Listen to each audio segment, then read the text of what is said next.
Buenos días. Soy José Ángel, vuestro profesor de métodos 3, y hoy vamos a continuar con el tema de integrales. Y en concreto vamos a ver la sección tercera, que es el teorema de Fubini. El teorema de Fubini nos dice que tenemos una función f de x y y que es integrable y la vamos a integrar en una región rectangular dada por el intervalo en x entre a y b y el intervalo en y entre c y d.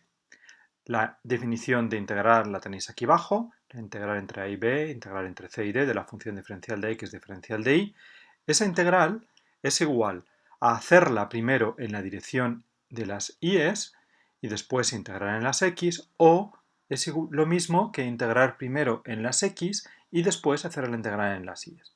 Daros cuenta que cuando estamos dando esta integral de aquí, la integral entre c y d de f de x y diferencial de y, estamos fijando un determinado valor de x, por lo tanto esta integral de aquí es simplemente una integral en una dimensión integrando en la coordenada y. Lo que nos quede va a ser una función de x que integraremos después en x.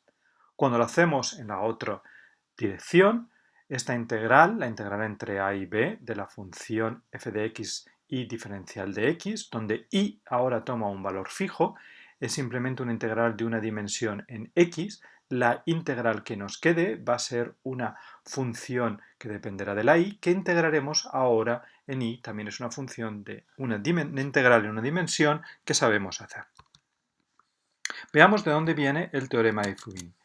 Tenemos ahí la gráfica de la función que vimos en el vídeo pasado, que la función es f de x y igual a 2 menos x al cuadrado menos y al cuadrado, y que estamos integrando en la región entre menos 1 y 1, menos 1 y 1. Si os dais cuenta, cuando hacemos la integral entre a y b, y hacemos primero la integral entre c y d de la función f de x y diferencial de y, y luego hacemos la diferencial de x. Cuando hacemos primero esta integral, la integral en y, lo que en realidad estamos diciendo es que hacemos una partición en x y ahora, fijado un determinado valor de x, por ejemplo el valor 1, vamos a hacer para x igual a 1 esta integral de aquí. Esa integral de y, si os dais cuenta, cuando x es igual a 1, la función que dependerá solamente de y va a ser este arco que tenemos aquí.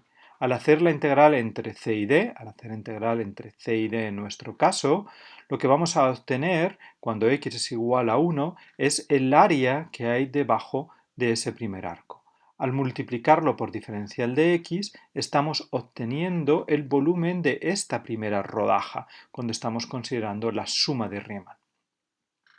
Al coger otro valor de x, al hacer esta integral, estaríamos calculando el área que hay debajo de la curva. Al multiplicar por diferencial de x, estaríamos obteniendo el volumen de esa rodaja y luego sumándolas todas ellas estaríamos obteniendo el volumen total que hay debajo de la superficie, ahí dibujada como suma de Riemann. Si os dais cuenta, esa expresión de ahí es simplemente el área que queda en función de x. Por supuesto, la situación es similar cuando hacemos la integral en otro sentido.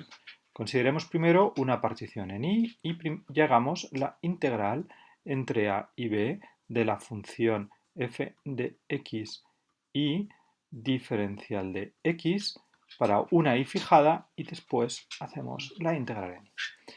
Ahora lo que estamos haciendo es una partición en y para cada valor de y lo que tenemos que hacer es esta integral. Cogemos ahora el valor de y igual a menos 1. La función f de x con y igual a menos 1 va a ser en este caso este arco que tenemos aquí. Al hacer la integral entre a y b de esa función, hacer la integral entre a y b, obtendremos el área que hay debajo de ese arco. Multiplicado por diferencial de y, nos va a quedar el volumen de esta rebanada. Cuando cojamos otro valor de y, la integral en x nos va a dar el área de esa rebanada multiplicada por diferencial de y, el volumen de esa rebanada. Sumándolas a todas ellas obtenemos todo el volumen que hay debajo de la gráfica de la función. Esta expresión de aquí, la integral a lo largo de x fijada ahí, es el área que depende ahora en función de y. Por lo tanto, en ambos casos las dos integrales son iguales y estamos verificando el teorema de Fubini. Aquí tenemos la expresión de lo que hemos visto anteriormente. Podemos dar el área de las secciones cuando dividimos la gráfica en una partición en x, como la integral entre c y d de la función f de x y diferencial de y, donde x es ahora un valor fijo. O podemos obtener el área cuando dividimos la gráfica de la función en particiones en y cada área de esas particiones viene dada como la integral entre a y b de la función diferencial de x, donde y es ahora fijo. Tanto podemos dar el volumen total que hay debajo de la gráfica como la integral de la área por diferencial de x o la integral del área en función de y por diferencial de y. Y si sustituimos las definiciones de área en x y en área en y, obtenemos el teorema de Fubini, con lo cual acabamos de demostrar el teorema de Fubini. Esto es todo por hoy. Muchas gracias y hasta la próxima.